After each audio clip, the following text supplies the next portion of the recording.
Honorable Abibou Worou Koubou, vous avez écouté certainement que vous êtes, puisque vous êtes dans le pays, je vais commencer par le code électoral.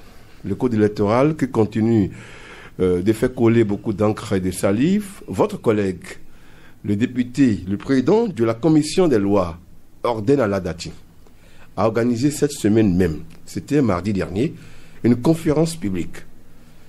Il a expliqué l'historique qui a prévalu à l'avènement de cette réforme.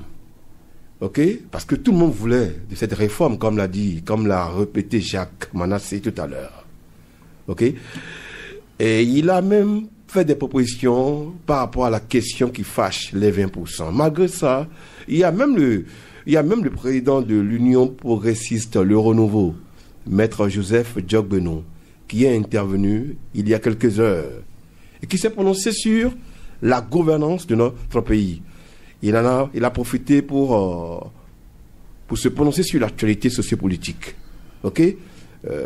Il a même dit, je ne sais pas si vous l'avez entendu, par rapport à cette polémique, ça ne lui dira rien, ça va l'enchanter si les démocrates arrivaient à tirer leur épingle du jeu, eux seuls. On a entendu. Ça veut dire que quand même les gens sont prêts pour la compétition. Malgré ça, est-ce que vous continuez à tirer? Oui, merci beaucoup Wilfried Amansou. Comme je le disais, je remercie encore les auditeurs l'occasion que vous me donnez de parler un peu sur ce code électoral-là. Les sorties médiatiques des acteurs de la mouvance. Oui. Je continue de penser que pour ce qui concerne l'honorable Orden Aladatin, j'ai suivi un peu toutes ces présentations et pour moi, c'est comme si il n'a rien dit du tout, il n'a rien fait. Il n'a rien dit? Oui. Ça ne vous a pas convaincu? Pas du tout. Pour la simple raison qu'il a laissé de côté toutes les questions qui fâchent. Il n'a répondu à aucune des préoccupations que nous avons soulevées. À aucune. 3 préoccupations importantes. La question des 20%. La question des 20% aurait été justice et équité si c'était destiné à tous les partis politiques. Si tous les partis politiques doivent rechercher les 20%. D'accord? Donc, ils sont mis sur les mêmes pieds d'égalité. Mais malheureusement, ce n'est pas le cas. Il y a un alinéa qui dit, en cas de coalition parlementaire, d'accord? Les partis qui ont réalisé 10% au niveau national peuvent s'associer pour réaliser les 20%. Je crois que l'arnaque se trouve à ce niveau-là. L'arnaque? C'est de l'arnaque. Je le dis et je le répète. Les mots? Parce que vous n'allez pas demandé, d'accord, vous n'allez pas fixer un seuil de 20% et vous allez dire, lorsque 2 personnes vont s'associer, ils vont réaliser encore les 2%. Et ceux qui ne s'associent pas, c'est une rupture d'égalité. Vous changez les chances. Qu'est-ce qui se passe? Aujourd'hui, pour qu'il y ait coalition parlementaire, d'accord, il faut forcément que ceux qui se coalisent là puissent réaliser 10% chacun, avant que cela ne soit possible de pouvoir mettre ensemble. Au plan national. Au plan national. Lorsque nous prenons aujourd'hui, à la suite des élections de 2023, combien de partis ont réussi à avoir les 10% au niveau national? 3 partis seulement. Ça veut dire donc, s'il y a possibilité de coalition, c'est entre les 3 partis, parce que c'est eux qui ont réussi à avoir 10%. Alors aujourd'hui, lorsque vous prenez les partis qui sont là, l'UPR, l'UBR et les démocrates, qui sont les partis qui peuvent se coaliser? Ce n'est que l'UPR, l'UBR. Cela signifie simplement que les 20% ne sont demandés que pour les démocrates. Les autres partis, il leur suffit simplement de réaliser 10%, d'où la rupture d'égalité. Ils n'ont qu'à me prouver le contraire, parce que c'est le problème qu'on pose. Qu'on permette à chacun des partis de réaliser les 20%. Mais qu'est-ce qui empêche les démocrates de se retrouver avec un parti de l'opposition, par exemple les FCBE qui ont des élus? Mais on ne refuse pas les FCBE. Même si vous coalisez avec les FCBE a réussi à avoir 5%. Il ne peut même pas, vous ne pouvez pas associer ces voix parce qu'il n'a pas 10%. Mais vous les minimisez. On ne les minimise pas, c'est les chiffres. Oui, mais le contexte change. Mais écoutez, vous n'êtes pas sérieux là. Si le contexte change, pourquoi n'a-t-il pas eu les 10% lors des élections passées? C'est qu'il n'a pas eu, c'est maintenant il va l'avoir. C'est maintenant il va l'avoir. Non, ne vous y trompez pas. Vous tenez compte des faits que vous avez. Donc, et sur cette base-là... Donc, vous parlez de l'ANAC au niveau de 20%. Bien sûr. Je ne sais pas si vous voyez. Imaginez un peu. Vous êtes un mathématicien. Lorsque vous demandez aux gens de réaliser 10% pour réussir à un examen, et vous demandez à 2 personnes de s'associer, vous ne pouvez pas lui dire de réaliser 20% encore. La loi n'a jamais demandé à 2 parties de rester ensemble. De rester ensemble. La loi n'a jamais dit ça. Hein. Jamais. La loi est claire. C'est votre interprétation, honorable. J'ai bien envie de vous donner la parole pour m'expliquer alors un peu. Non, la loi est claire. Allez-y, Manassé. Tout le monde a le droit de réaliser 20%. Oui. Mais au cas où vous êtes en coalition, et c'est pour cela que tout à l'heure, lorsque je parlais, j'ai attiré l'attention sur le fait que nous n'avons pas de gauche-droite au Bénin, mais plutôt opposition-mouvance. Parce que s'il y avait gauche-droite, Union progressiste, le renouveau et les démocrates sont de même courant politique. Et donc, il y a possibilité bel et bien que les démocrates et l'Union progressiste, le renouveau, puissent s'associer. Si réellement on tenait compte des courants politiques. Mais l'anarque des politiques, c'est justement au niveau des courants. Ok, d'accord. Alors, Jacques Manassé, je souhaiterais que vous lui posiez la question que vous voulez poser. Oui. Posez la question. Honorable, je crois que vous venez de dire que FCBE n'a pas les possibilités d'avoir les 20%. Est-ce que ce n'est pas... Pas 20%. 10%. Les élections passées, il n'a pas eu 5%. Vous avez dit les élections passées, ils n'ont pas eu 5%. Oui. Et vous les défiez qui n'ont... On ne les défie pas. Donc, on ne refuse même pas de faire coalition avec eux. Ce qui suppose que ce qui se passe actuellement, où ce parti se retrouve en dehors du cadre de concertation de l'opposition, est de go voulu par les démocrates. Parce que vous estimez qu'ils ne représentent rien sur l'échiquier national. Je crois que vous faites une interprétation de ce que j'ai dit. Alors, et il faut sortir de là. Je suis parti sur la base. Expliquez-vous. Je suis parti sur la base des chiffres que nous avons lors des élections législatives de 2023. Et j'ai dit clairement que 3 partis seulement sont arrivés à avoir 10%. D'accord? Et qu'aujourd'hui, s'il y a possibilité de candidature aux élections présidentielles, ce n'est qu'entre ces 3 partis-là. Et je précise donc que s'il y a possibilité de coalition sur la base de ces données-là, la coalition n'est possible qu'au niveau des 3 partis que nous avons. Et FCBE n'est pas dans ces 3 partis-là. Et parce qu'elle n'a pas réalisé 10%. Et j'ai dit, la rupture d'égalité se pose à ce niveau-là. Si ceux qui ont voté cette loi ont tenu compte des faits que nous avons, les résultats des derniers résultats. Et si aux élections prochaines, les FCBE réalisent 10%? Parce que les choses sont dynamiques et ça peut changer, ça peut évoluer. Oui, et c'est pour ça que je vous dis, sur le terrain. Et c'est pour ça que je vous dis que sur la base des données que nous avons aujourd'hui, il est important de constater qu'il y a rupture d'égalité. Et ça, c'est important. Tout ce que vous dites là, c'est de ce que des supputations. Moi, je me parle sur la base des faits. Honorable. Et jusque-là, attendez, je vais corriger quelque chose. Je n'ai jamais dit que les démocrates ont refusé de coaliser avec les FCBE. Ça, je vous l'interdis. Vous avez suivi, lorsque ce code-là a été voté, même les FCBE étaient contre. C'est ensemble que nous avons organisé notre première conférence au niveau des champs d'oiseaux. Pourquoi nous l'avons fait si nous sommes contre eux? Donc ne dites pas que nous, au niveau des démocrates, ça, il faut les corriger très rapidement. On n'a aucun problème avec eux et nous avons installé, on a créé un cadre de coalition de l'opposition. On n'a exclu aucun parti. Les partis peuvent s'exclure. Ça, c'est autre chose. Nous, au niveau des démocrates, on n'a exclu personne. Et on ne fait pas tel que vous l'avez dit. Je vous ai suivi en doigtant les partis de l'opposition qui sont incapables de se regrouper, qui sont incapables de faire ci, de faire ça. Je crois que vous exagérez. Vous n'êtes pas d'accord? Ce que vous dites, c'est trop. On ne dit pas ça.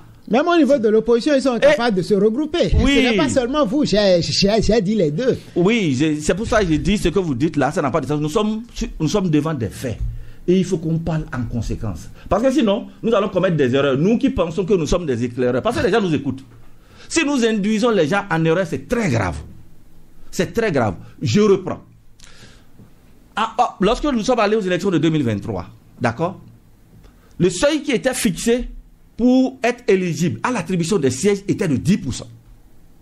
Et ces 10%, on suppose que ces 10% proviennent du dialogue qui a été organisé, d'accord, en 2019, le dialogue politique, qui a institué les 10%. Alors, lorsqu'on a voulu réviser ce code On est passé de 10% à 20%. Sur quelle base? Sur quelle base? Sur quel concept? Quel est le concept théorique, le concept idéologique qui a prévalu? Si on admet que déjà la barre de 10%, d'accord, nous a conduit à ne trouver que 3 partis politiques. Ça, c'est la première préoccupation. Comme ils disent, pourquoi on a fait comme ça? Ça ne se justifie pas. Maintenant, quand on a fini de faire comme ça, pourquoi on donne la possibilité à 2 partis, d'accord, ou bien des partis qui font une coalition parlementaire, d'associer leurs chiffres, d'accord, pour réaliser 10% au lieu de leur dire d'aller au-delà de 10%? Parce que vous n'allez pas dire à tout le monde d'aller à 20%, vous allez dire 2 personnes aussi vont s'assurer, vont réaliser 20%. Pourquoi? C'est un nivellement par le bas, on appelle ça. Dites-leur de faire 25% ou 40%. Pourquoi 20%? Ça pose un problème. C'est technique, c'est mathématique. C'est un nivellement par le bas. Ça veut dire que vous développez la médiocrité. Honorable. Et mieux, je n'ai pas encore fini. Je vais compléter le propos de Maurice Guédeno, qui a donné l'exemple. Qui dit si vous demandez au parti d'avoir 20%, d'accord, et qu'un parti réalise les 20% dans 23 circonscriptions électorales et dans la 24e circonscription électorale, il ne réalise que 19,99%. Ça fait 0 député. Il n'a aucun député.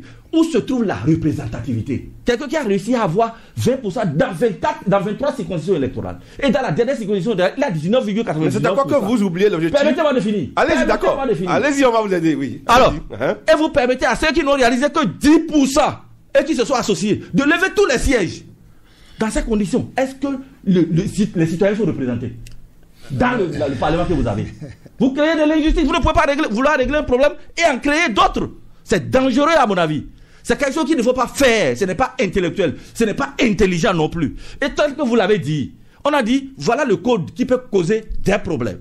J'ai suivi avec regret Oden Aladate. Avec regret? Avec regret, je suis désolé. Il est un parlementaire. Alors que dans la salle, il y a des gens qui suis désolé. Oui, vous savez, les Béninois, il y a des gens, ils ne sont pas contents, ils continuent d'applaudir. J'ai toujours vu ça. Ils critiquent, ils font tout, mais quand il s'agit, et vous les voyez, ils applaudissent. C'est nous les Béninois. Même dans la salle. Oh, mais c'est nous les Béninois, ça. On a projeté. Permettez-moi, on a projeté un documentaire. Non, mais écoutez, on a vu. Le jour là, on a projeté un documentaire. Les gens ont applaudi, honorable. Les gens ont applaudi, hein. C'est qu'il a dit. Hein. C'est vous. L'applaudi, c'est quel indice selon vous? Le fait que les gens applaudissent. Qu'on donne caution, on approuve. C'est très dangereux. Vous comprenez, chers amis. J'ai suivi Oden Aladate qui dit, on lui demande, on lui pose la question de savoir, au cas où le structeur, les gens n'arrivent pas à réaliser les 20%. Qu'est-ce qu'on fait? Il dit on reprend. Mais l'objectif de la réforme, c'était quoi? Limiter les coûts. Et si il n'y a pas que ça, hein. Un des éléments importants. Okay, Un des éléments importants. Admettons que cette élection nous a coûté 300 milliards, par exemple. Et banalement, comme ça, on va reprendre une élection pour dépenser encore 300 milliards. Simplement parce qu'on a pris une loi inintelligente. Une loi aberrante, à mon avis. Parce que ce n'est pas intellectuel. Ce n'est pas nous les Béninois, ça. On est connus pour être des gens intelligents. La loi n'a pas vocation à être personnelle. Elle est impersonnelle, elle est objective. Et elle règle les problèmes de maintenant et les problèmes de demain. C'est là l'intelligence de la loi. Par anticipation, la loi anticipe sur les problèmes possibles. C'est ça, c'est dangereux. C'est pourquoi il dit c'est grave. Mais, honorable, c'est très grave. Si vous, député, vous trouvez qu'il y a problème, mais pourquoi vous ne vous entendez pas pour corriger le problème? Surtout le problème lié au code électoral. Et c'est vous qui me posez cette question-là. Comme si vous n'avez pas saisi, vous ne savez pas ce qui s'est passé. Non, comme si vous pensez que nous, on est favorable à ça. On continue de dire non à ça. Voilà des gens qui... Bon, je ne vais pas parler de mes collègues ici, je préfère m'en tenir à ce que j'ai dit. Posez maintenant la question. Alors, honorable, oui. Mais n'oubliez pas, c'est important, l'historique qui a prévalu à l'avènement de cette réforme. Il y avait un désordre. Mon cher, et l'objectif est que les partis se retrouvent, se regroupent. Mon cher Wilfried. Est-ce que c'est une mauvaise chose? Est-ce que c'est une mauvaise chose? Sur quoi je suis d'accord avec Jacques Banassé. Tous, que ce soit l'opposition ou la mouvance, nous sommes d'accord sur le fait qu'il faut réduire le nombre de partis politiques. Mais, de quelle manière? Oui, ce n'est pas une partie qui va se lever et le faire de façon unilatérale et forcer tout le monde. Une partie? Oui, bien sûr. Le jour là, il y a les députés de l'opposition qui ont voté, qui ont adopté ce code électoral. Pardonnez. Tout est parti, d'accord. De la révision de la Constitution qui est intervenue en 2009, de la charte des partis politiques et tout ce que vous savez. C'est le Parlement monocologue qui l'a fait. C'est pour ça que je vous dis une partie. On ne peut rien y changer. C'est hélas cela. Et c'est cela qu'il faut éviter justement. Qu'on en arrive dans des situations où on se retrouve avec une seule tendance politique à l'Assemblée nationale. On n'est plus à l'Assemblée nationale. Ça, c'est le temps de la révolution. C'est le temps du parti unique. Vous avez écouté le professeur Joseph Diaguenou? J'ai suivi, et c'est là malheureusement, et je ne me suis pas trompé sur sa personne. D'accord? Je me pose la question de savoir. Bon, je ne vais pas tout dire ici. Hélas. Parce que venant d'un professeur. Vous êtes déçu? Je suis très déçu. Mais il a dit, il peut arriver que les démocrates. Non, en quoi je peux être fier que les démocrates se retrouvent seuls au Parlement, dans un Parlement monocolore? En quoi on peut être fier de cela? Dans un régime démocratique. Vous avez vu ça dans quel pays? Ça n'existe pas. Et c'est un professeur de droit qui dit que lui serait heureux de voir les démocrates seuls à l'Assemblée nationale. C'est comme ça la configuration de l'Assemblée nationale est conçue. Pour qu'un seul parti politique se retrouve à l'Assemblée nationale. C'est une anomalie. Ça, ce n'est pas intellectuel de sa part. C'est mauvais. Un intellectuel ne peut pas dire ça. Il va induire en erreur. Et je comprends justement ce qui s'est passé. Il le dit pour montrer que la loi, c'est pas seulement contre je vous dis, je comprends exactement ce qui s'est passé en 2019. Il était président de la Cour constitutionnelle. C'est lui qui a cautionné ce Parlement monocolore qu'on a connu à la 8e circonscription électorale. C'est dangereux. C'est ça qui a conduit à des morts, justement. Il ne peut pas en être fier. C'est mauvais. D'accord, on a compris. Mais qu'est-ce que vous proposez? C'est mauvais. Qu'est-ce que vous proposez? Non mais écoutez les gars, nous sommes à un stade, nous sommes partis aux élections de 2023 avec 10% au niveau national. Mieux, lorsqu'ils vont à 20% dans chaque circonscription électorale, ils violent la Constitution dans son article 81, dans son article 153.1 alinéa 2. Pourquoi violer? Ils violent allègrement parce que l'article 81 dit que la loi doit fixer un seuil, un minimum national, un seuil national. La loi est claire là-dessus, l'article 81, lisez ça. En fixant par circonscription électorale, ce n'est pas un seuil national. C'est une faute, c'est une erreur. Évidemment, ce qui est intéressant dans ce que Ordon Aladatien a fait, c'est qu'on a fini par comprendre en réalité qui sont à la base de cette loi-là. Il nous a cité le professeur Dorothée Dossa, l'actuel président de la Cour constitutionnelle. C'était les experts, justement, qui ont considéré cette loi-là. Et aujourd'hui, en étant là, il est jugé parti. Évidemment. Donc tout ce que nous allons dire, on va revenir pour dire ça là c'est pas bon. Il ne peut pas se dédier lui-même. Voilà. Tout ce que nous envoyons c'est rejeté. Qu'est-ce qu'il faut faire? Qu'est-ce qu'il faut faire? Les experts. Qu'est-ce qu'il faut faire? Il faut relire ce code. Et c'est pour ça que je dis, nous on ne dit pas de relire le code parce qu'on ne pourra pas réaliser les 20%. Non. Aujourd'hui là, nous allons réaliser les 20%. On n'a même pas besoin, qu'on ne bouge même pas. Donc il faut pas. Nous on va réaliser les 20%. On ne serait pas heureux. Non, pas du tout. On ne serait pas heureux de constater qu'on est seul à l'Assemblée nationale. Ça ne nous honore pas. Nous, on n'est pas là pour ça. Nous sommes des démocrates, d'accord? C'est le multipartisme qu'on a besoin d'entendre d'autres sons de cloche.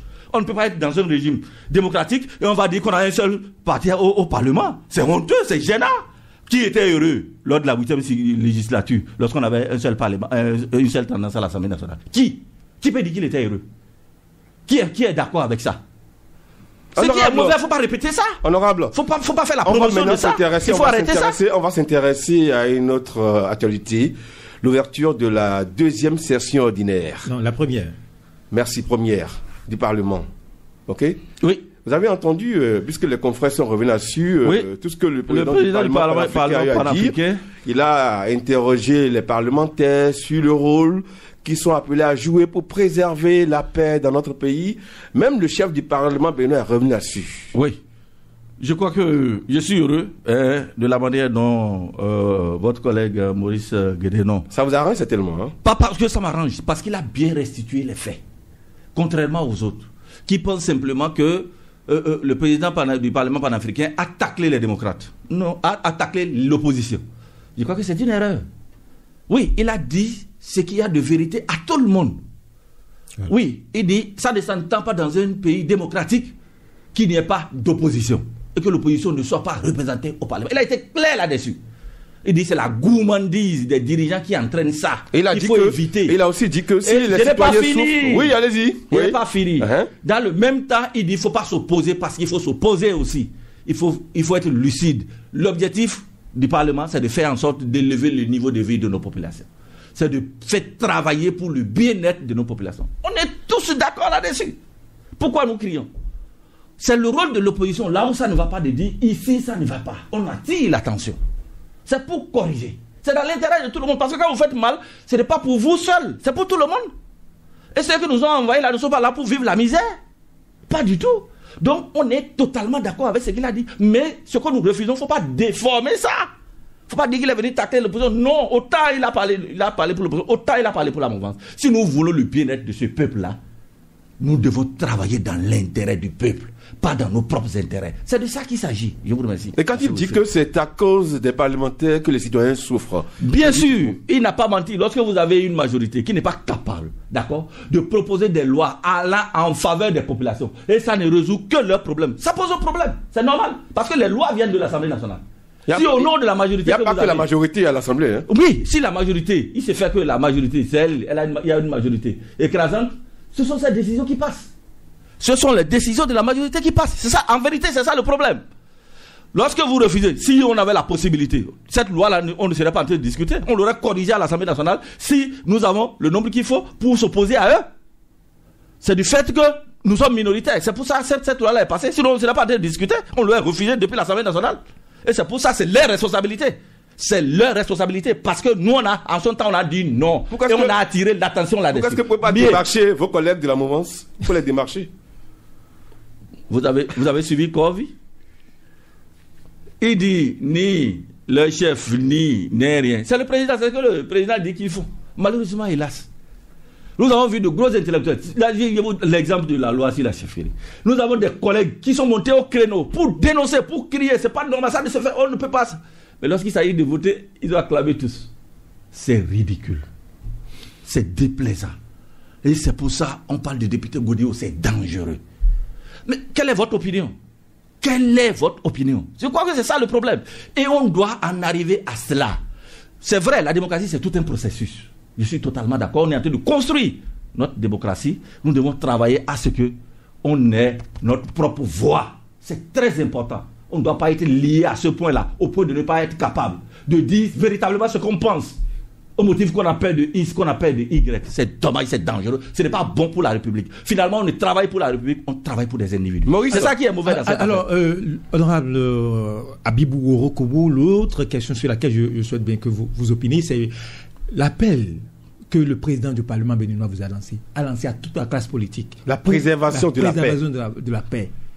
Surtout, nous sommes déjà en période Je vous assure, pour ceux qui étaient avec moi au Parlement, certains de vos collègues, j'ai dit pour la première fois, j'ai été heureux d'écouter mon président. J'ai dit à qui veut l'entendre. Ça, c'est les paroles que nous voulons entendre, ça. Mais malheureusement, pendant longtemps, plusieurs fois, c'est des propos belliqueux.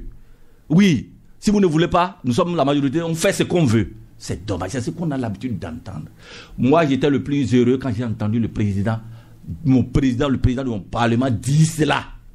Et évidemment, il a l'obligation d'adapter son discours au contexte. Le contexte du président panafricain l'oblige à ne pas dire autre chose que cela.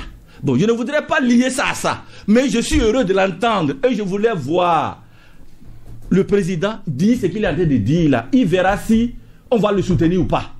Nous sommes là pour préserver la paix. Nous sommes demandeurs. Nous demandons la paix. Et quelles sont les conditions pour préserver la paix? Oui, ça commence par là. Prenez des lois qui ne sont pas chrysogènes. Prenez les lois qui ne vont pas mettre en difficulté, mettre à feu à sang le pays. C'est là que ça commence. Prenez les lois qui vont en faveur du peuple. Si vous faites tout pour le bien-être du peuple, pourquoi il y aura crise? Il n'y aura aucune crise. Et c'est pourquoi je suis d'accord avec lui. Parce que toutes les crises là, c'est sur la base des lois que nous votons, qui sont des lois qui ne prennent pas en compte les aspirations du peuple béninois. Tout porte à croire qu'on a un compte à régler avec le peuple béninois. Alors, pendant combien de temps ça va durer? Les lois s'imposent à tout le monde. Et le président vous a demandé, vous, acteurs politiques, vous, députés, d'expliquer les lois à vos militants pour que les militants n'interprètent pas autrement les lois et créent le désordre dans le pays. Lorsque déjà nous-mêmes ne sommes pas d'accord avec ces lois-là, quelle interprétation vous voulez qu'on aille donner à nos mandats? Qu'on aille leur dire que ce qui est mauvais là est bon? Attention. Monsieur Maurice, nous sommes là tout le temps. Parce que de toutes les façons, ce n'est pas comme avant, comme la 8e législature. Il y a d'autres sons de cloche désormais. Quand nous sommes là et que c'est pas bon, nous allons sortir pour dire que c'est pas bon, c'est la différence. Est-ce que vous ne perdez même minoritaire. Est-ce que vous ne perdez pas beaucoup d'énergie perdre de l'énergie, d'accord, pour le bien-être de ce d'aller peuple. vers les populations pour leur expliquer les lois, pour leur montrer ce que vous attendez faire plus tard. Non, ce que vous attendez faire plus tard. Wilfried, Oui. Wilfried, Parce que- dans cette dynamique-là, qu'est-ce que vous ne savez pas? Vous ne nous avez pas vu sur le terrain, partout, à Malanville, à Kandi, à Dassa, partout, où les policiers sont obligés, on en faisait trop, et ils sont obligés de venir interdire ce que nous faisons. À quoi ça rime? L'interdiction des manifestations politiques. Les acteurs politiques, d'accord, sont les seuls à être habilités à animer la vie politique. Et ces gens-là se retrouvent sur le terrain et vous allez vous interdire les manifestations politiques. À quoi ça rime? Et ça, c'est le régime que vous avez là. Est-ce que vous faites Voilà ce pour dont on avoir- parle. pour avoir On le fait président? tout. Je vous l'ai dit, je le répète.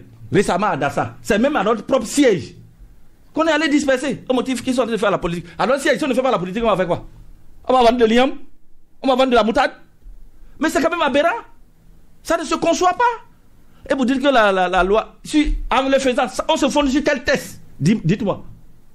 Sur quel test? Et pourtant, vous nous dites d'avoir 20%. Et on va sur le terrain pour aller animer la vie politique. Et vous nous empêchez. Nous aurons les 20% comment? Ah, ça pose un problème. Et par contre, dans le même temps, nous voyons d'autres de la mouvance qui organisent. Et on ne l'interdit pas. Ça fait une politique de 2 poids 2 mesures. Il faut le reconnaître. C'est pas normal. Mais cependant, nous là, on a pris notre destin en main. Quoi qu'il arrive, nous sommes en mesure. On fera ce travail-là, d'accord, pour réaliser ces 20%-là. Ça là, nous sommes prêts à le faire. Merci, honorable. Nous, avec le peuple, bien entendu. Et Merci mieux, beaucoup. vous avez dit la loi, c'est la loi s'impose à tout le monde. Je rebondis sur la question du financement public. Mon cher Wilfried Avancé. Le financement public a été voté en 2009 par le pouvoir de la rupture. Mais toute l'année 2024, on nous a privés des financements publics. Et pourquoi? La loi a changé en temps. Année 2024. Hein. Oui, toute l'année Nous 2024. sommes en 2025. Oui, nous sommes en 2025. Nous sommes en 2025. On n'a rien trouvé encore, même en Quatrième 2025. mois. Nous, Oui, l'objectif, c'est quatrième d'animer mois. la vie politique. Mais vous avez reçu. On n'a rien Vous avez reçu. reçu en temps. Vous avez reçu en temps. Oui. Hein? Ça va Alors, venir, ça va venir. On est en 2020, on est en 2027. Ça viendra. 2024, on n'a pas reçu. Ça viendra. Pourquoi vous pensez qu'on va recevoir? Ça viendra. Honorable, le financement de 2023, vous l'avez reçu à quel moment? Nous avons reçu en 2 tranches. À quel moment vous l'avez reçu? Nous avons reçu premièrement en juin En juin de quelle année? 2023. Et avant décembre, on a reçu la deuxième partie. En 2023. Oui. Et c'est pour 2023. Bien sûr.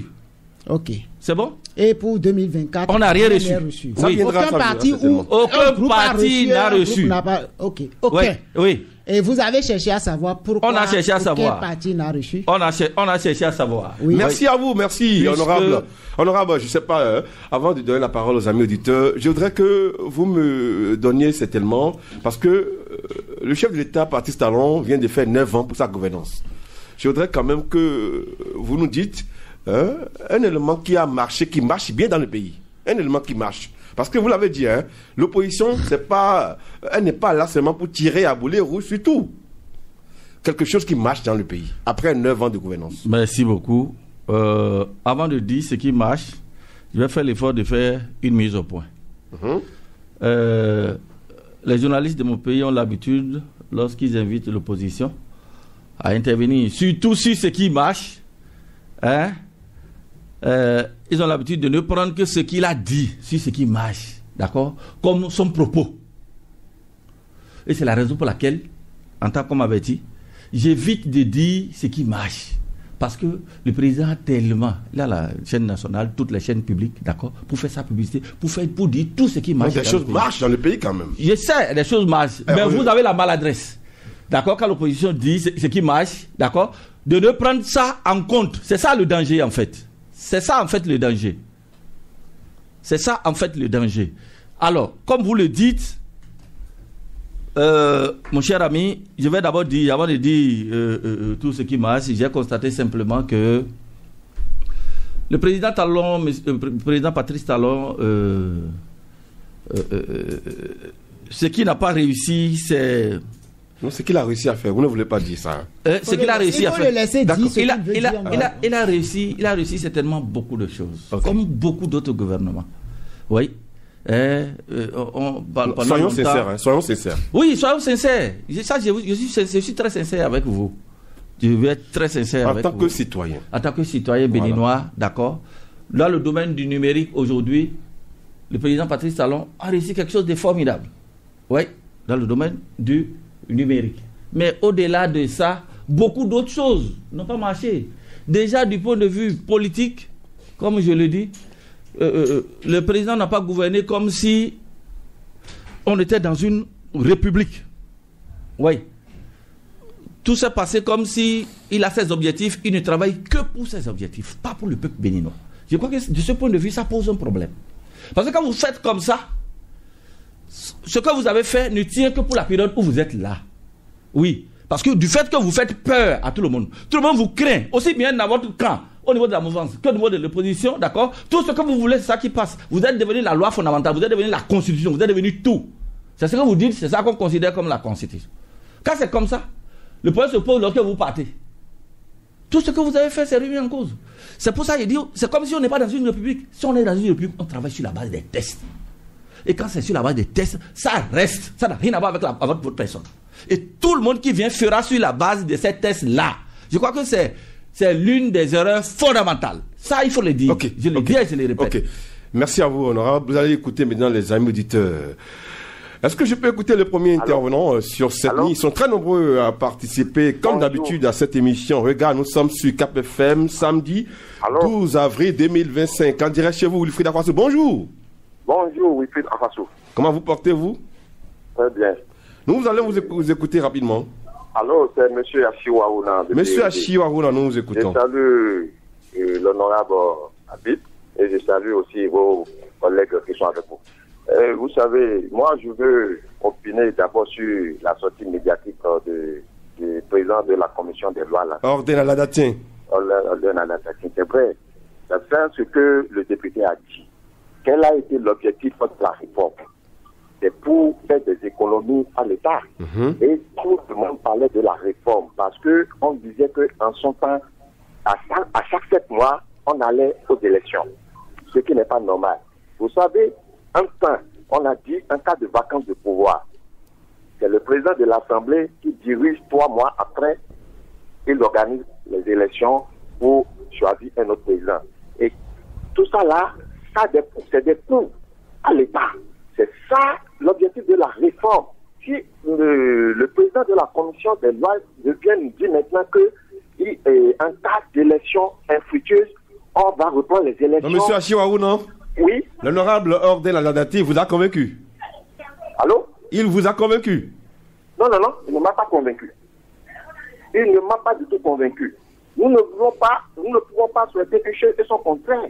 La réforme, quel est le but de la réforme? C'est de faire des économies. S'il dit qu'on reprend maintenant les élections en même année, c'est ça qui a fait qu'on a parlé d'année électorale. On a recoupé toutes les élections dans une année. Et ça va nous faire des économies. Ça va faire... C'est ça. Mais lui dit qu'on va reprendre. Ça, ce point, moi, je ne suis pas du tout d'accord. Il faut chercher une alternative. C'est-à-dire, s'il y a un plan A, il doit avoir un plan B en même temps. Mais ce que vous dites là, il n'a pas insisté sur cette solution. On était dans la salle. Il a parlé de la possibilité que la loi offre à pouvoir faire un accord parlementaire, que des partis se retrouvent ensemble. C'est vrai. C'est qu'il serait difficile d'aller jusqu'à ce point. Mais il faut prévoir. C'est ça, il faut être prévisible. C'est ça ce qu'on dit. Bon, maintenant, pour le second sujet, c'est-à-dire le code électoral. Monsieur Afassou, là, on a dit, la loi de la majorité n'a rien à dire là où la conscience se prononce. Ouais, il y a ce qu'on appelle le bon sens. Ouais. Si, aujourd'hui, vous demandez, sur le plan national, 10%, d'accord, nous sommes d'accord. C'est ça qu'on a étudié la fois passée et les menus frétins ont plié bagage. C'est bon. Maintenant, on peut compter sur 3 grands partis. À quoi sert, pourquoi on aura une loi qui va nous permettre d'avoir un parti à l'Assemblée, un parti, une sensibilité à l'Assemblée? C'est une honte, comme l'a dit le député, c'est une honte pour nous. La plus grande menace de la démocratie, c'est l'absence de l'opposition. Soyons sincères. Okay. Nous, on est prêt à accompagner le président. Et Ok. on est parti où on passe. Ok. Mais nous devons dire la vérité. C'est ça. Merci à vous. Deuxième intervenant sur l'émission Regard. Bonjour, Oui, cher allô. auditeur. Allô, Oui, bonjour. mon cher Willy, bonjour. Bonjour. Valentin Yonou à l'appareil. Bonjour, chers invités. Bonjour, Valentin Yonou. Merci. Mon cher Willy, Oui. le débat sur le code électoral, c'est un débat spécial qu'il faut mener. Et tout citoyen épris de paix doit œuvrer, je dis bien, doit œuvrer à l'étape actuelle des choses, à la relecture de ce code. Je dis bien, tout citoyen épris de paix doit œuvrer pour la relecture de ce code. Je dis, tous les propos que moi j'ai entendus, d'abord dans la déclaration du président de l'Assemblée nationale qui parle de la paix. Je reviens sur les propos de l'honorable Aladati qui dit qu'il souhaiterait voir l'opposition, les démocrates seuls à l'Assemblée. Moi je dis, bien sûr, que c'est de l'ironie. Ils sont en train d'ironiser. Ils savent très bien pourquoi ils parlent comme ça. Et moi, en tant que citoyen, je voudrais que tous les citoyens de ce pays, et surtout vous, journalistes, faites le débat autour de vous. Faites le débat dans l'intérêt supérieur de la nation en demandant aux dirigeants actuels de procéder. D'abord, ils sont déjà sur le chemin. L'audit de la base de données s'impose à nous. Impératif. L'autre chose, la relecture du code électoral s'impose à nous. Il ne faudrait pas qu'on attende d'aller aux élections générales de 2026 avant de commencer par crier. Tous ceux qui parlent du côté de la mouvance aujourd'hui, ils savent très bien qu'ils sont en train d'ironiser et qu'ils ne travaillent pas pour la paix de ce pays. Voilà, je vous remets la Merci paix. à vous, Valentin Ayonou, sur Cap FM. Un autre intervenant. Oui. Bonjour. Monsieur Wilfried Apasso, bonjour. Bonjour. Bonjour à tous les débatteurs dans le studio. On dit bonjour. Sébastien Yorossou, je suis. Sébastien Yorossou, nous vous écoutons. Voilà. Et ce qui intéresse le peuple, c'est le pain et la paix. Nous ne sommes pas les politiques. Mais le gouvernement doit tout faire pour garantir la paix aux citoyens béninois.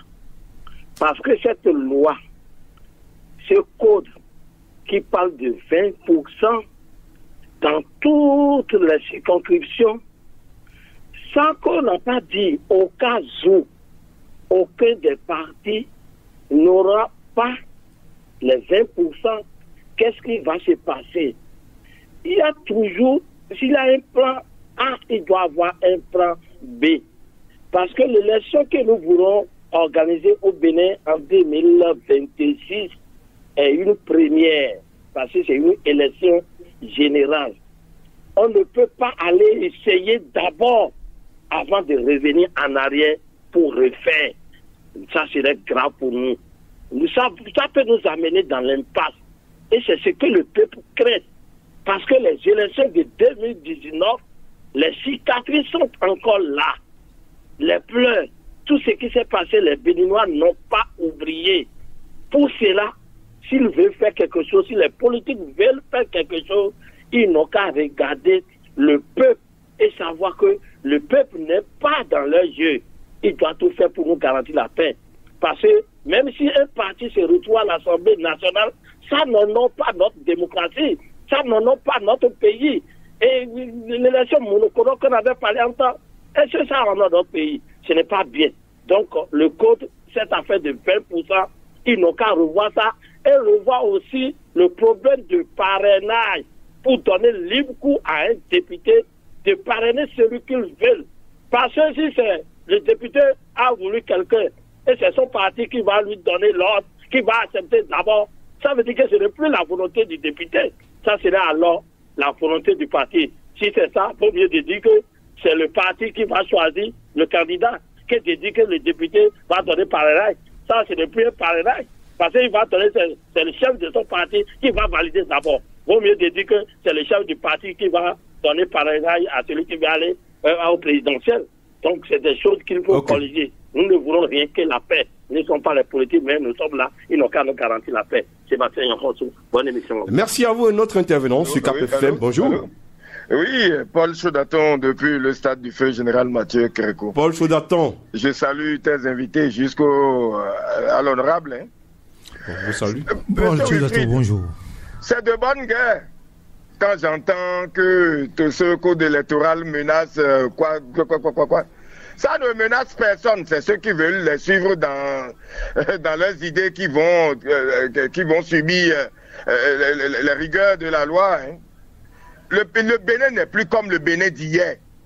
Qui cesse que la plupart de ces hommes politiques là cessent de nous amuser pour leur intérêt.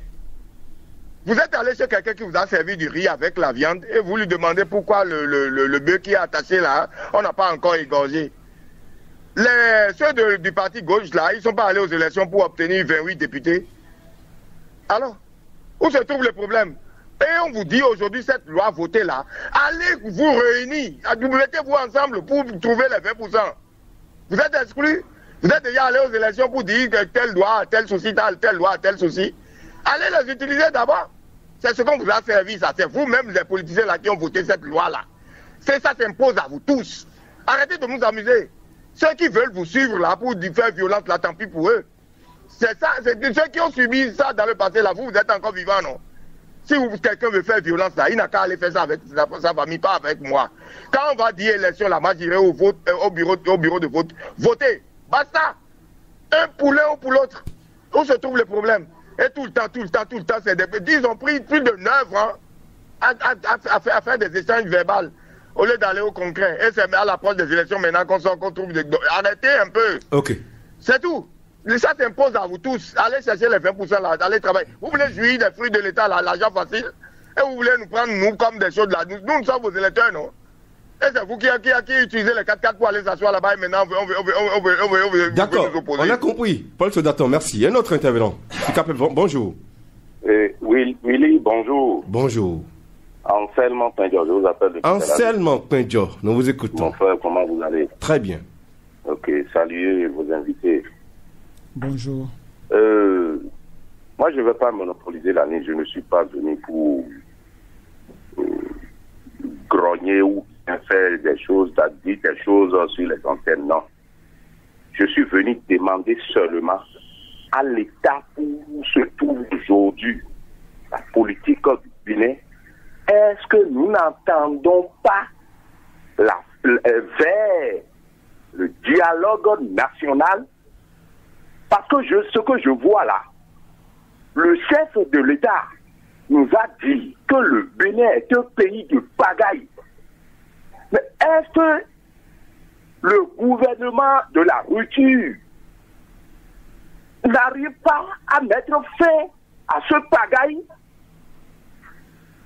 Parce que la sortie médiatique de Orden Aladati, moi je vois que c'est nul. Je n'ai rien vu dans sa sortie. Vous n'étiez pas dans la salle, certainement. Pardon? Vous n'étiez pas dans la salle ce jour-là, certainement. Pourquoi faut être mais dans la salle? J'ai vu des images, j'ai écouté des choses. C'est pas suffisant, non? Nous voulons que, monsieur Willy, nous voulons que ce qui s'est passé en 2019 répète encore au Bénin. Il va falloir que ces politiciens-là, je parle surtout de chef de l'État, il est élu démocratiquement en 2016. Mais depuis son arrivée, aucune élection n'a organisé sans violence. Qu'est-ce qui se passe? Il n'a qu'à dire à la fin de son mandat, il n'a qu'à tout faire pour que la paix revienne au Bénin, pour qu'on parle. Demain, on dit Toga et Gbeblo demain. Sinon, ce que nous avons vu en 2019, et puis les gens prennent des gars cassés, pour mettre des cassés, on voit ça sur les réseaux sociaux. Mais vous voulez, quel honneur cela nous donne? Et puis le chef de l'État dit qu'il ne veut pas ça. Et dans ce nous des sous bon amont, au mouvement secrétaire de l'Assemblée. Mais qu'est-ce qui se passe? Au monde entier, est-ce qu'il y a assemblée comme ça au monde entier? et que il y a on dit parrainage, on parle des lois. Qu'est-ce qui prouve que, c'est-à-dire, qu'est-ce qui a donné l'autorisation à ces deux partis-là, au UPA et BS? Ok. On dit que minorité et majorité. Mais qu'est-ce qui se passe là? Ok, on a entendu Anselme Kodjo. On vous a entendu, ok? On va prendre les derniers appels sur cette émission. Regarde, bonjour. Bonjour, oui, Fédération. Bonjour, cher ami. Zachary Egoletti. Monsieur Zachary Egoletti, nous vous écoutons. Oui, Fédération. Oui. C'est comique. C'est tragique. Mon pays ne mérite pas ça. Oui, Fédération. Les sorties de Orden et de Djogonou, c'est zéro à la barre. Comment ça? Tu sais pourquoi c'est zéro à la barre? C'est rien que des compromissions. Que quelqu'un se lève maintenant qui serait heureux de voir une assemblée monocolore. Ces gens-là qui ont pour fait de promouvoir la réforme du système partisan. Qu'ils souhaitent que à l'assemblée qu'il y ait plusieurs partis politiques. Qu'on se lève aujourd'hui qu'on dit qu'on serait heureux de voir les démocrates sur l'assemblée. Non, c'est une façon d'expliquer quelque chose, hein? Oui, Fédération. Pas forcément que c'est son souhait, hein? Oui, Fédération. Oui. Mais c'est ce à quoi nous voulons assister. Et celui qui a dit de préserver la paix là, il n'est pas prêt à préserver la paix. Oui, Fédération. Lorsqu'on est dans la politique là, on gère pour demain. Il faut anticiper. Et c'est pour éviter l'impasse là. Oui, Fédération. En 2023, on est avec 10% qu'on a pu avoir les trois parties là, avec des procès verbaux caducs. Oui, Fédération. Et de 10%, on est allé à 20%. C'est comme un élève. On a dit, tableau d'honneur, 12. Il n'a pas pu avoir 12. On ne sait même pas s'il a pu avoir 12. Il se lève, il dit Dominique, tableau d'honneur à 14. Il veut avoir 14 là comment? C'est ça qu'il s'agit. Oui, Fédération, ce que je passe là, notre pays ne mérite pas ça. Et lorsque les gens disent accord de gouvernance, nous voulons faire un départ. Nous voulons aller en course. On se met sur la même ligne. Et certains sont déjà à deux pas. C'est de ça qu'il s'agit. Et que ceux qui viennent pour dire la violence, personne ne prend la violence ici. Et celui qui vient tout le temps, qui a fait deux présidents, qui a profité de ce président pour être là où il est, c'est lui qui vient vilipender des gens ici. Mais finalement, nous allons dire à ce pays-là, à nos dirigeants, que nous là, c'est nous qui votons. Aussi bien la mouvance que l'opposition. Ils baignent dans l'illusion. Parce qu'en 2026, quelqu'un va disparaître. Et c'est ce que nous refusons. Soit l'UP va disparaître, ou bien BR va disparaître, ou bien LD va disparaître, ou bien tous vont disparaître. Alors, est-ce que nous avançons, ou bien nous faisons du surplace? Tout le débat est là. Donc, il faut que le président de l'Assemblée, qui dit de préserver la paix là, il n'a qu'à se rendre beaucoup plus sérieux et d'aller revoir ce code électoral-là. Avec 10%, on a eu ce qu'on a eu là, pour les élections de 2023. Et vous amenez à 20%. Et vous voulez préserver la paix comment? Parce que c'est ceux qui se disent qu'ils sont en avance, ils vont pas accepter leur échec. Hein. C'est cela que nous voulons avoir en 2006. Ils ne vont pas accepter leur échec. Et nous attendons de voir. Merci. Merci à vous. Retour dans le studio, Prassé de Thomas Boya. Parce que là, je demande aux amis auditeurs de ne plus intervenir. Parce que là, le technicien ne va pas décrocher le téléphone. Vous allez écouter. Je n'ai que pratiquement 5 minutes. Hein. Oui. Alors, chers amis, honorable député à l'Assemblée nationale, honorable Abibou Woro-Koubou, vous êtes avec nous, hein? Merci beaucoup, je suis là, Wilfried. J'ai suivi avec grand intérêt les auditeurs qui sont... C'est ça sur l'émission Regard, tous les samedis. Oui, depuis Valentin Ayolin, Sébastien Rossou, Chodaton, Anselme Kodjo et Zachary Gouletti. Donc, je les remercie beaucoup pour leur contribution, pour l'émission que nous sommes en train d'animer actuellement. Et si vous regardez un peu, vous allez constater que effectivement, le peuple est inquiet. Le peuple est inquiet parce que les moments des élections, c'est le moment des fêtes. C'est le moment de réjouissance. Et depuis un certain temps, ce n'est plus le cas. Or, tel que vous l'avez dit, tout le monde veut la paix. Comment faire pour qu'il n'y ait pas pour qu'il ait la paix? Or, nous sommes en train de dire le code, les lois telles que vous votez actuellement là, ne sont pas de nature à préserver la paix. Si vous voulez la paix, qu'est-ce qu'on fait? On les corrige. Parce que ceux qui le disent ne sont pas des fous. Le clergé l'a dit. Et les organisations de la société civile l'ont dit. Les organisations religieuses l'ont dit. Tout le monde ne peut pas être quand même malade dans le pays pour dire qu'ils ne comprennent pas ce qui se passe. Je crois que c'est ça. Si nous voulons véritablement la paix, on voit correctement. Vous avez vu le serpent et vous le laissez, vous tapez dans le feuillage. Le serpent va mourir comment? Il ne s'agit pas de prendre des ONG, de continuer à se promener dans tout le pays pour dire bon, la paix, la paix, la paix. Or, ce qui est en train de remettre en cause la paix, c'est des lois. Et vous refusez de les corriger. Et vous allez chanter dans les rues pour dire que vous voulez la paix. C'est ça, les auditeurs sont en train de dénoncer. Regardons la réalité en face. C'est le bien-être de ce pays. Les gens ne demandent que le pain et la paix. Ça ne dépasse pas ça. D'accord? Ils demandent. Alors, garantissons-leur ça. C'est nous les députés. C'est notre rôle de leur garantir ce minimum-là. Je crois qu'à travers ce que j'ai entendu, je crois que c'est ce que le peuple réclame. Merci à vous, honorable député. Alors, Maurice Guédinon. Oui, nous allons continuer toujours et inviter les acteurs politiques, ceux qui nous dirigent, à œuvrer pour la paix. À œuvrer pour la paix. L'honorable Habibou Woro-Koubou l'a répété tout à l'heure, les auditeurs, presque tous ceux qui sont passés à l'antenne, ont demandé à ce que la paix règne et continue toujours de régner au Bénin. Et je pense que quelles que soient les lois que les députés vont voter, il faut que nous, citoyens, qu'on les respecte, parce que les lois sont faites pour nous. Mais il me semble que l'honorable député Orden Adaltine voulait intervenir sur l'émission. Oui, il a appelé un collègue pour donner certainement sa réaction, mais après, nos tentatives ont été vaines. Donc, oui, parce que là, avec le télétour, les deux lignes, c'est difficile. Oui, donc quand les auditeurs commencent à appeler, c'est pas facile. On va essayer peut-être de se rapprocher de lui, peut-être pour voir quelle est sa réaction. Si le député Orden Adaltine est prêt, nous sommes prêts aussi à le recevoir sur l'émission Regard. Sans problème. Il n'y a pas de souci. Non, c'est ça. Donc, la pluralité des opinions. C'est ça. Donc il faut toujours continuer à travailler pour la paix, à œuvrer pour que la paix règne et la paix règne au Bénin. Ok. Jacques Manassé. Oui, tout le monde chante la paix. Et je voudrais que ce ne soit pas seulement des paroles vaines. Ça dit au bout des lèvres. Hein. Et donc, en conséquence, la loi reste la loi. Et la loi n'a jamais été taillée sur mesure. Comment vous le savez? Et la loi s'applique à tout le monde. La loi dit non, ne tenez pas ces genres de propos, 20% dans chacune des circonscriptions électorales. Maintenant, si au préalable, des partis ont des accords de gouvernance, là où il y aurait problème, si chacun des partis a au moins 20% au plan national, on pourrait faire la sommation de leurs voix pour voir s'ils vont atteindre ce seuil de 20%.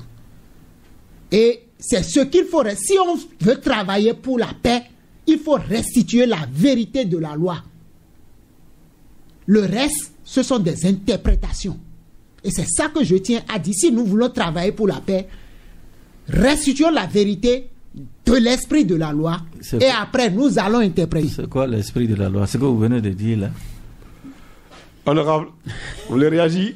2 secondes. Non, je crois que lorsqu'on est journaliste, il faut être capable de prendre la mesure de l'enjeu. C'est très important. C'est son point de vue. Hein. Parce que ce qu'on dit, oui, c'est très important. C'est pour ça que je suis obligé de le dire. D'accord. Hein? Et ces lois-là, vous ne les connaissez pas mieux que nous. Oui, nous les avons pratiquées de long en large. Et c'est pas parce que c'est une loi peut être mauvaise, une loi peut être même illégitime. L'esclavage, c'est la loi qui est à la base de ça. Oui, la ségrégation en Afrique du Sud, c'est une loi qui est à la base de ça. La colonisation, c'est une loi. Vous pensez que c'est une bonne chose? Comment vous pouvez dire comme ça? Pourquoi on l'a combattu? On n'a pas dit que désormais c'est ces trucs-là. Donc pendant que vous êtes là déjà, on est en train de faire quelque chose qui n'est pas bien. Il faut le dénoncer pour qu'on corrige. N'attends pas que ça fasse des victimes d'abord. Vous connaissez le nombre d'Africains qui se sont retrouvés aux États-Unis à cause de ça aujourd'hui? Et vous dites une loi, c'est la loi. Et pourquoi on ne l'applique pas lorsqu'il faut l'appliquer? Le financement public, pourquoi on n'a pas, jusqu'à présent, on ne l'a pas encore obtenu? C'est pas la loi?